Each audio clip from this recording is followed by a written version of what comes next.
തക്ക സമയത്ത് ഞാൻ ഇടപെട്ടതുകൊണ്ട് ഈ ശരീരത്തിൽ ജീവനെങ്കിലും ബാക്കിയായി. ഇക്കയെപ്പോലെ എനിക്കും ഉപ്പയെ എതിർക്കാൻ കഴിയുമായിരുന്നു.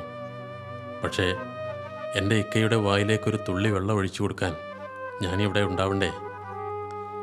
അങ്ങനെയാണ് ഞാൻ ഉപ്പയുടെ വിശ്വസ്തനായ മകനായി വേഷം കെട്ടിയത്.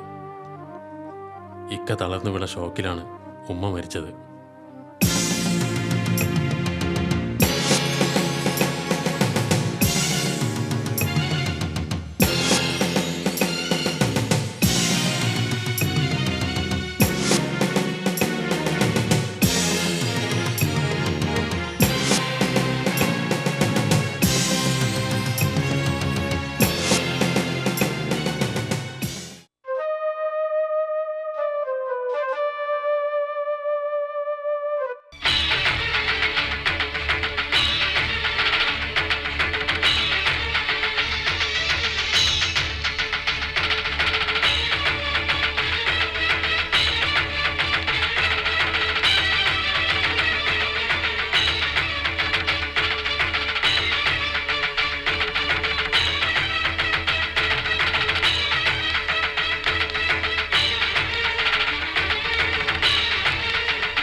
ഈ സംഭവങ്ങളൊന്നും പുറം ലോകത്ത് ആർക്കും അറിയില്ല.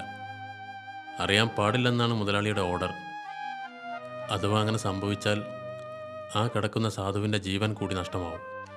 ഞാനിവിടെ ഉണ്ടാകുമ്പോൾ അങ്ങനെ സംഭവിക്കാൻ പാടില്ല.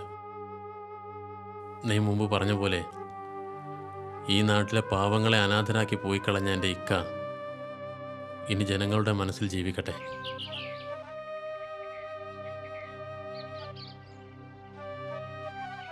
ഇനി എനിക്കൊരു ബാധ്യത കൂടി ബാക്കിയുണ്ട്. ദാ ഈ നിൽക്കുന്ന കോയാക്ക. വീടൊന്ന് ശരിയാക്കി കൊടുക്കണം. കൃഷി ചെയ്യാൻ കുറച്ച് ഭൂമിയും കൊടുത്താൽ മൂപ്പരങ്ങനെ ജീവിച്ചു പോയിക്കൊള്ളും. സത്യം പറഞ്ഞാൽ എന്നെ നിയന്ത്രിക്കുന്നത് മൂപ്പരാ. കോയാക്ക ഇവിടുന്ന് പോകാനൊരുങ്ങിയതാ. ഞാനാ പിടിച്ചു നിർത്തിയത്. ഒരുപാട് കടപ്പാടുണ്ട് ഇദ്ദേഹത്തോട്, മറക്കാൻ കഴിയില്ല. ഒരു ബാപ്പയുടെ സ്നേഹമാണ് കോയാക്ക എനിക്ക് തരുന്നത്. ഉപ്പ ഹജ്ജ് കഴിഞ്ഞ് മടങ്ങി വന്നാൽ എന്തൊക്കെ സംഭവിക്കുമെന്ന് പറയാൻ പറ്റില്ല. ചിലപ്പോൾ നമ്മൾ തമ്മിൽ ഇനി കണ്ടുമുട്ടിക്കൊള്ളണമെന്നില്ല. നിങ്ങളോടൊക്കെ ചെയ്തു പോയ തെറ്റുകൾക്ക് ഞാൻ വീണ്ടും മാപ്പ് ചോദിക്കും.